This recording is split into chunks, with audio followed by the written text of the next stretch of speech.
Hi everyone, welcome back to my channel. ಎಲ್ಲರೂ ಹೇಗಿದ್ದೀರಾ? I hope ಎಲ್ಲರೂ ಚೆನ್ನಾಗಿದ್ದೀರಾ ಅಂತ ಅನ್ಕೊಳ್ತಾ ಇದ್ದೀನಿ. ನಾನು ಕೂಡ ತುಂಬಾ ಚೆನ್ನಾಗಿದ್ದೀನಿ. ಇವತ್ತಿನ ಒಂದು ಚಿಕ್ಕ ವ್ಲಾಗ್ ಬಂದು ನಮ್ಮ ಅಣ್ಣನ ಮಗನ ನಾಮಕರಣ ಇದೆ. ಸೊ ನಾವೆಲ್ಲರೂ ಬೆಳಗ್ಗೆನೆ ಎದ್ದು ರೆಡಿಯಾಗಿ ಪೂಜೆನೆಲ್ಲ ಮುಗಿಸ್ಕೊಂಡು ನಾವು ಹೊರಡ್ತಾ ಇದೀವಿ.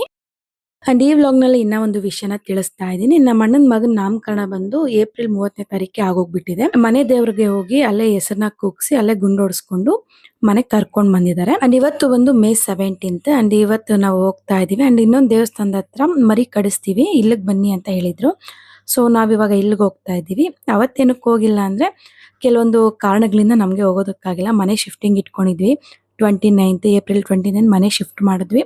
ಕೆಲವೊಂದು ಸಣ್ಣ ಪುಟ್ಟ ಕಾರಣಗಳಿಂದ ನಮ್ಗೆ ಹೋಗೋದಕ್ಕಾಗಿಲ್ಲ. ನೀವೇ ಹೋಗ್ಬಿಟ್ಟು ಬನ್ನಿ ಅಂತ ನಾವು ಅಣ್ಣನ್ಗೆ ಹೇಳಿದ್ವಿ. ಅಂಡ್ ಇವತ್ತು ಬಂದು ಮೇ 17th ಅಲ್ವಾ, ಇಲ್ಲಿ ದೇವಸ್ಥಾನದ ಹತ್ರ ಪೂಜೆನ ಇಟ್ಕೊಂಡಿದ್ದಾರೆ. ಸೊ ನಾವಿವಾಗ ಬೆಳಗ್ಗೆನೆ ಹೊರಟಿದೀವಿ. ಅಂಡ್ ಮಗುಗೆ ಅವತ್ತು ಏನು ಕೊಡಕ್ಕಾಗಿಲ್ಲ, ಇವತ್ತಾದ್ರೂ ಕೊಡೋಣ ಅಂತೇಳಿ ಗಿಫ್ಟ್ ನ ತಗೊಂಡು ಲಲಿತಾ ಜ್ಯುವೆಲರ್ಸ್ ಅಲ್ಲಿ ನಾವು ಹೊರಡ್ತಾ ಇದೀವಿ.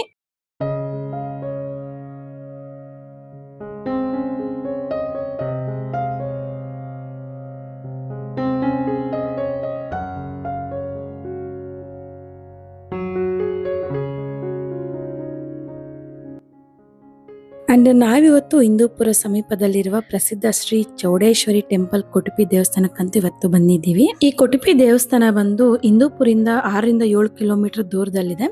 ಅಂಡ್ ಇಲ್ಲಿ ಬರುವ ಭಕ್ತಾದಿಗಳು ತುಂಬಾ ನಂಬಿಕೆ ಇಟ್ಕೊಂಡು ಈ ದೇವಸ್ಥಾನಕ್ಕಂತೂ ಬರ್ತಾರೆ. ಅಂಡ್ ಇಲ್ಲಿಗೆ ಬರುವಂತ ಭಕ್ತಾದಿಗಳು ತುಂಬಾ ಜನ ಹೇಳ್ತಾ ಇರ್ತಾರೆ, ನಾವೇನಾದ್ರೂ ಮನಸ್ಸಲ್ಲಿ ಕೋರಿಕೆನ ಇಟ್ಕೊಂಡ್ ಬಂದ್ರೆ ಅದು 1-2 ಸಲ ಈ ದೇವಸ್ಥಾನಕ್ಕೆ ಬಂದು ನಮಸ್ಕಾರ ಹಾಕೊಂಡು ಹೋದ್ರೆ ಪಕ್ಕ ನೆರವೇರುತ್ತೆ ಅಂತ ಹೇಳ್ತಾರೆ. ಅಷ್ಟು ಪವರ್ಫುಲ್ ದೇವಿ ಅಂತೆ ಇಲ್ಲಿರೋ ಚೌಡೇಶ್ವರಿ ಅಮ್ಮನವರು.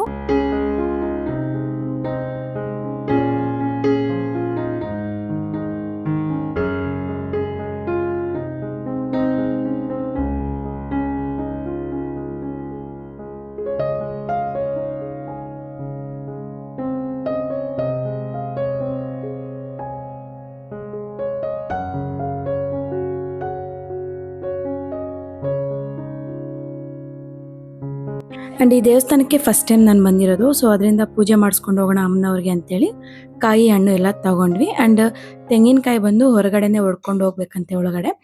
ಸೊ ಎಲ್ಲರೂ ಬಂದಿದೀವಲ್ಲ, ಪೂಜೆ ಮಾಡಿಸ್ಕೊಂಡು ಹೋಗೋಣ ಅಂತೇಳಿ ಇನ್ನೇನು ಒಳಗಡೆ ಹೋಗ್ತಾ ಇದೀವಿ ಎಲ್ರು.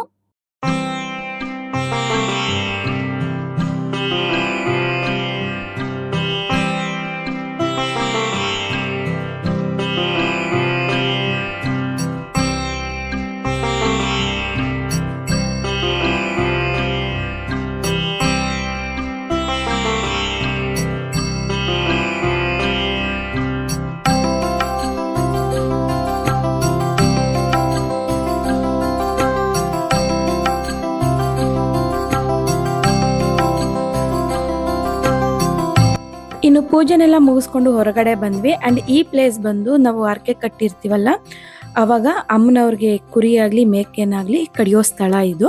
ಅಂಡ್ ಈ ಕಡೆ ನೋಡೋದಾಗಿದ್ರೆ ಅಮ್ಮನವ್ರಿಗೆ ಮಡ್ಲಕ್ಕಿ ಕೊಟ್ಟಿರೋ ಸೀರೆಗಳನ್ನೆಲ್ಲ ಗಂಟಾಕಿ ಇಟ್ಟಿದ್ದಾರೆ.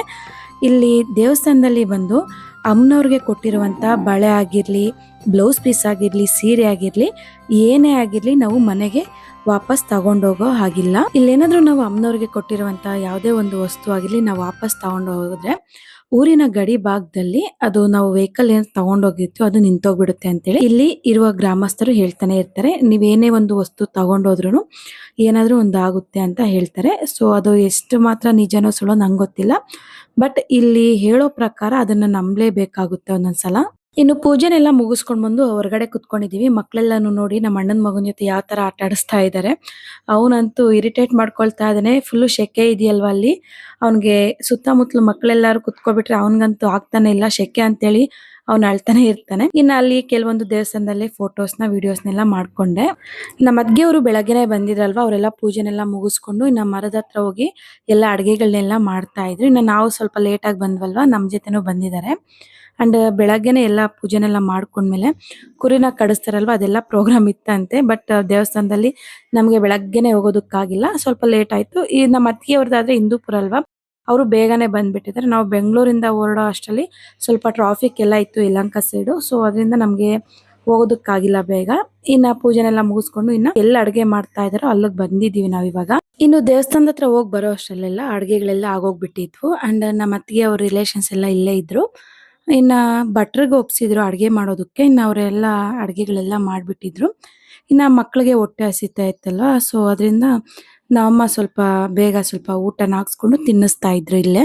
ಇವಾಗ ಮಕ್ಕಳಿಗೆ ರಜಾ ಇರೋದ್ರಿಂದ ನನಗಂತೂ ಸಿಕ್ಕಾಪಟ್ಟೆ ಕೆಲಸನೇ ಇತ್ತು ಮನೆಯಲ್ಲಿ. ಮತ್ತೆ ಏನಾದರೂ ಸ್ವಲ್ಪ ಕೆಲಸಗಳಿದ್ರೆ ಹೊರಗಡೆ ಹೋಗೋಗಿ ಬರ್ತಾ ಇದ್ವಿ. ಸೊ ಅದರಿಂದ ನನಗೆ ರೆಗ್ಯುಲರ್ ಆಗಿ ವಿಡಿಯೋಸ್ನ ಅಪ್ಲೋಡ್ ಮಾಡೋದಕ್ಕೆ ಆಗ್ತಾ ಇಲ್ಲ. ಇನ್ಸ್ಟಾಗ್ರಾಮಲ್ಲಂತೂ ನಾನು ಒಂದು 1 ಮಂತ್ ಏನೋ ಆಗೋಗ್ಬಿಟ್ಟಿದೆ ನಾನು ರೀಲ್ಸ್ ಎಲ್ಲ ಅಪ್ಲೋಡ್ ಮಾಡಿ. ಸರಿಯಾಗಿ ಅಪ್ಲೋಡ್ ಮಾಡೋದಕ್ಕೆ ಆಗ್ತಾ ಇಲ್ಲ, ಟೈಮೇ ಸಿಗ್ತಾ ಇಲ್ಲ. ಬರೀ ಅಲ್ಲೂ ಇಲ್ಲೂ ಓಡಾಡೋದೇ ಇದೆ. ಇನ್ನು 1 ವೀಕ್ ಇದೆ ಸ್ಕೂಲ್ ಸ್ಟಾರ್ಟ್ ಆಗೋ ಅಷ್ಟರಲ್ಲಿ. ಸೊ ಅವಾಗ ರೆಗ್ಯುಲರ್ ಆಗಿ ಅಪ್ಲೋಡ್ ಮಾಡೋಣ ಅಂತೇಳಿ ನಾನು ಇವಾಗ ಯಾವುದು ಸರಿಯಾಗಿ ಆಗ್ತಾ ಇಲ್ಲ. ಇನ್ನು ಮಕ್ಕಳಿಗೆ ಸ್ಕೂಲ್ ಸ್ಟಾರ್ಟ್ ಆದರೆ ಇನ್ನು ಬೆಳಗ್ಗೆನೆ ಅವ್ರಿಗೆ ತಿಂಡಿ ಎಲ್ಲ ಮಾಡಿಸ್ಬಿಟ್ಟು ಕಳಿಸ್ಬಿಡ್ತೀನಿ. ಇನ್ನು 4 ಓ ಕ್ಲಾಕ್ವರೆಗೂ ಸ್ವಲ್ಪ ಫ್ರೀ ಇರ್ತೀನಿ. ಆ್ಯಂಡ್ ಮಾರ್ನಿಂಗ್ 4:30 ಟು 11:30ವರೆಗೂ ಸ್ವಲ್ಪ ಬ್ಯುಸಿ ಇರ್ತೀನಿ ಅಡುಗೆ ಮನೆಯಲ್ಲಿ. ಇನ್ನು 11:30 ಮೇಲೆ ಸ್ವಲ್ಪ ಫ್ರೀ ಇರ್ತೀನಿ. ಆವಾಗ ಸ್ವಲ್ಪ ವಿಡಿಯೋ ಮೇಲೆ ಸ್ವಲ್ಪ ಇಂಟ್ರೆಸ್ಟ್ ಕೊಟ್ಟು ವಿಡಿಯೋಸ್ನ ಹಾಕೋಣ ಅಂತೇಳಿ ಆವಾಗ ಅಂದ್ಕೊಂಡಿದ್ದೀನಿ. ಆ್ಯಂಡ್ ಇಲ್ಲಿ ನೀವು ನೋಡ್ಬೋದು, ಇವ್ರು ಬಂದು ನಮ್ಮ ಅತ್ತಿಗೆ ಇದ್ದಾರಲ್ವ, ಅವ್ರ ಸೋದರತ್ತೆ ಇವರು. ಆ್ಯಂಡ್ ಲಾಸ್ಟ್ ಟೈಮ್ ಒಂದು ವಿಡಿಯೋನ ಹಾಕಿದ್ದೆ ನನ್ನ ಫ್ರೆಂಡ್ ಮದುವೆ. ಹಾಗೆ ಒಬ್ರದ್ದು ನಮ್ಮ ಅತ್ತಿಗೆ ಅವ್ರ ರಿಲೇಷನ್ಸ್ ಎಲ್ಲ ಒಬ್ರದ್ದು ಮದುವೆ ಇದೆ ಅಂತೇಳಿ, ರೇಣು ಅಂತೇಳಿ ಅವ್ರ ತಾಯಿ ಅವರು. ಆ್ಯಂಡ್ ತುಂಬ ಅಂದರೆ ತುಂಬ ಚೆನ್ನಾಗಿ ಮಾತಾಡ್ಸಿದ್ರು ಎಲ್ಲ ರಿಲೇಷನ್ಸ್. ಇನ್ನು ನಾನಿಲ್ಲಿ ಊಟಕ್ಕೆಲ್ಲ ಕುತ್ಕೊಂಡಿದ್ದೀನಲ್ವ, ಸ್ವಲ್ಪ ಮಟನ್ ಸಾಂಬಾರ್, ಚಿಕನ್ ಫ್ರೈ ಎಲ್ಲ ಹಾಕ್ಸ್ಕೊಂಡಿದ್ದೀನಿ. ಆ್ಯಂಡ್ ಇಲ್ಲಂತೂ ಮಟನ್ ಸಾಂಬಾರ್ ಅಂತೂ ತುಂಬ ಅಂದರೆ ತುಂಬ ಟೇಸ್ಟಿಯಾಗಿತ್ತು. ನನಗಂತೂ ತುಂಬ ಅಂದರೆ ತುಂಬ ಇಷ್ಟ ಆಯಿತು. ಇನ್ನು ಎಲ್ಲರೂ ಊಟ ಮಾಡ್ಕೊಳ್ತಾ ಇದ್ದೀವಿ.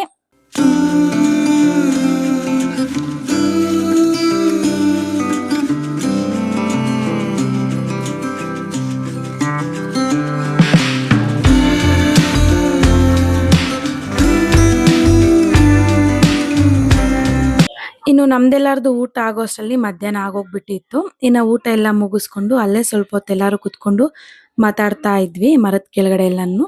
ತುಂಬ ಅಂದರೆ ತುಂಬ ತಣ್ಣಗಿತ್ತು. ಆ್ಯಂಡ್ ತುಂಬ ಬಿಸಿಲಲ್ವ ಆಂಧ್ರ ಸೈಡು ಸಮ್ಮರ್ ಟೈಮಲ್ಲಿ. ಆ್ಯಂಡ್ ಮರದ ಕೆಳಗಡೆ ಇರೋದ್ರಿಂದ ಸ್ವಲ್ಪ ತಣ್ಣಗಿತ್ತು. ಇನ್ನೆಲ್ಲರೂ ಅಲ್ಲೇ ಕುತ್ಕೊಂಡು ಮಾತಾಡ್ಕೊಂಡ್ವಿ. ಇನ್ನು ಹೊರಡ್ತೀವಿ ಅಂತೇಳಿ ಹೇಳ್ಬಿಟ್ಟು ಇನ್ನೇನು ಹೊರಡ್ತಾ ಇದ್ದೀವಿ. ಸಂಜೆ ಆಗಿತ್ತು, ಒಂದು 5:30 6 ಓ ಕ್ಲಾಕ್ ಆಗಿತ್ತು. ಈ ಟೈಮ್ಗೆ ಹೊರಡ್ತಾ ಇದ್ದೀವಿ ನಾವು. ಸೊ ಇವತ್ತಿನ ಒಂದು ಚಿಕ್ಕ ವ್ಲಾಗ್ ಇದಾಗಿರುತ್ತೆ ಫ್ರೆಂಡ್ಸ್. ನೋಡಿದ್ರಲ್ವಾ, ನಾವು ಮಾರ್ನಿಂಗ್ ಹೋಗಿರೋದು ಈವ್ನಿಂಗ್ ಆಯಿತು. ಆ್ಯಂಡ್ ಈ ವ್ಲಾಗ್ ನಿಮಗೆ ಯಾರಿಗಾದ್ರೂ ಇಷ್ಟ ಆಗಿದ್ರೆ ಪ್ಲೀಸ್ ಲೈಕ್ ಮಾಡಿ, ಹಾಗೆ ಶೇರ್ ಮಾಡಿ. ಯಾರ್ಯಾರು ಹೊಸದಾಗಿ ನನ್ನ ಚಾನಲ್ನ ನೋಡ್ತಾ ಇದ್ರು ಪ್ಲೀಸ್ ಸಬ್ಸ್ಕ್ರೈಬ್ ಮಾಡ್ಕೊಂಡು ನನ್ನ ಚಾನಲ್ನ ನೋಡಿ ಅಂತೇಳಿ ಕೋರ್ಕೊಳ್ತೀನಿ. ಮತ್ತೆ ಸಿಗೋಣ ಒಂದು ಒಳ್ಳೆ ವಿಡಿಯೋ ಜೊತೆ. Thank you for watching. Bye.